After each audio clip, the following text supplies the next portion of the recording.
Thank you, Robert, for that kind introduction, and good morning, everyone. It's a pleasure to be with you this morning. On behalf of Secretary Pompeo, I'm honored to welcome you to the State Department. And on behalf of the United States government, I'm delighted to open the 17th Annual Sub-Saharan Africa Trade and Economic Cooperation Forum. Before I proceed, I'd like to recognize our distinguished guests this morning. First, Ms. Bernadette Legzim Baluki, the Minister of Commerce and Promotion of the Private Sector from the Togolese Republic, and Mr. Thomas Quarti, the Deputy Chairman of the African Union. We're delighted to have you with us today. Thank you for your presence. And of course, I'm also delighted to be here with my colleague, our distinguished United States Trade Representative, Ambassador Robert Lighthizer. And all of you, thank you, Your Excellencies, for being here today. I'm especially pleased to see so many leaders of trade in Africa assembled in one room to discuss progress under the African Growth and Opportunity Act to expand trade, investment, and economic growth across the continent.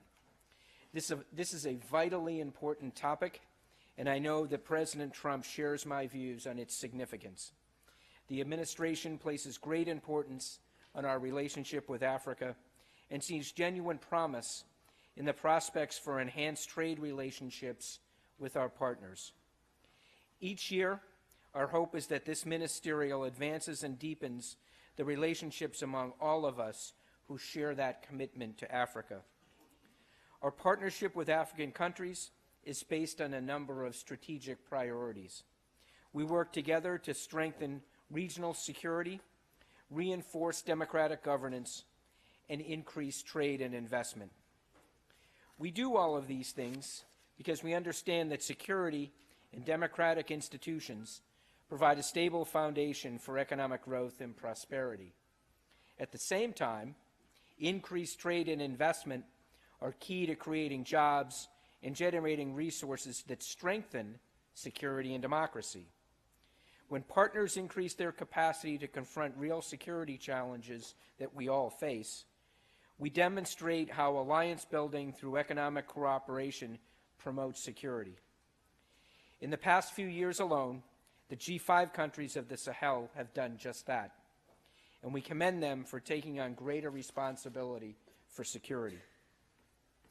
Africa is home to some of the fastest growing economies in the world, with expanding retail sectors and a record level of foreign investment. And the United States, as the largest economy in the world, sees boundless opportunities for Africa. It's in our mutual interest for markets to expand, and we encourage candid discussions on this topic over the next 2 days. Africa is the major market of the future.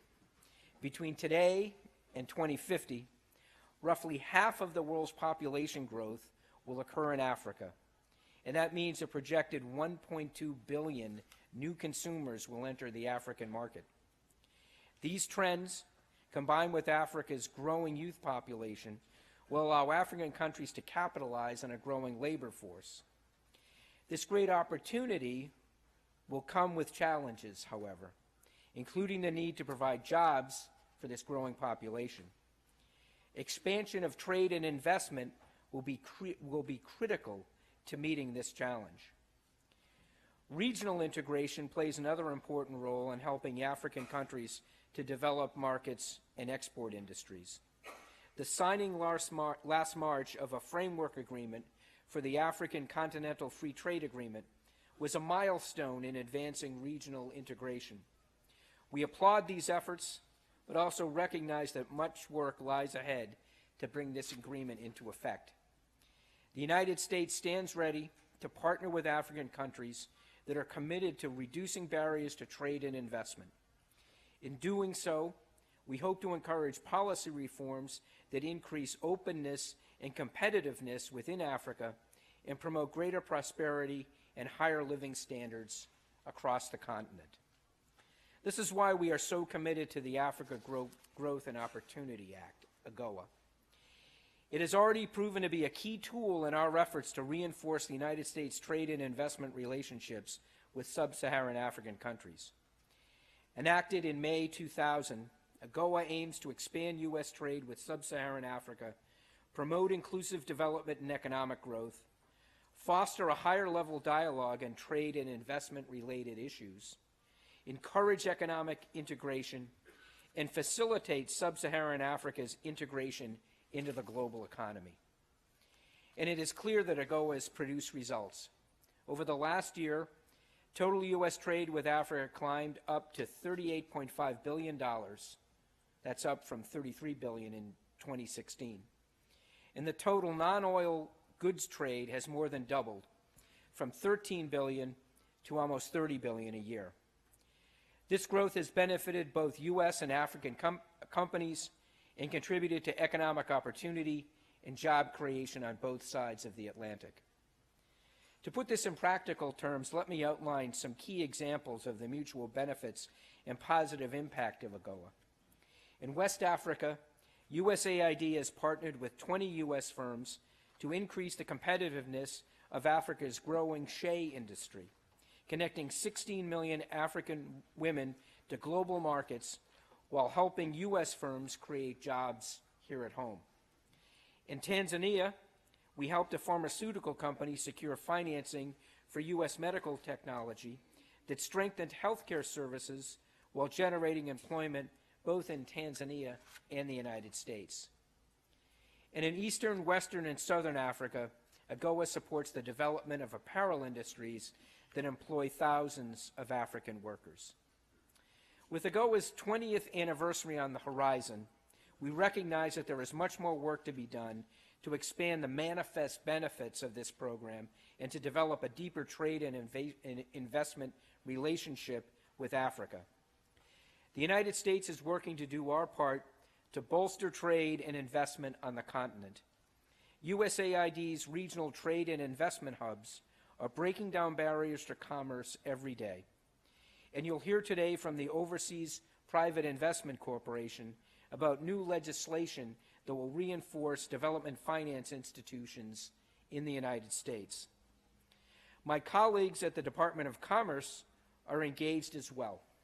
Recently, Commerce Secretary Ross led a mission of the President's Advisory Council on Doing Business in Africa to reinforce our commercial relationship with the continent. Representatives from these and other U.S. government agencies are here today to share their experiences and to discuss opportunities to reinforce U.S. trade and investment with Africa. One of the best features of the AGOA Forum is the wide-ranging conversations from examining how to help women entrepreneurs develop agricultural exports to exploring energy investments. You'll also hear from outstanding participants in U.S. government exchange programs that promote leadership and capacity building in entrepreneurship, business, and trade, such as the African Women Entrepreneurship Program, the Young African Leaders Initiative, and the International Visitors Leadership Program. Ultimately, I hope that all of these conversations come back to our overarching goal of generating economic growth as a means to a more stable, durable, and resilient society. But let me be clear, economic growth without inclusive democracy and good governance only benefits the few at the expense of the many. Economic growth and good governance must go hand in hand if we want to foster sustainable peace and security. I encourage everyone here to take full advantage of this forum, to actively engage in productive dialogue, to share your experiences, to collaborate and develop innovative ways to advance the U.S. economic relationship with Africa for the benefit of all of our citizens. So again, welcome. Thank you for letting me address you today. I'm delighted to see everyone here and look forward to productive meetings. Thank you.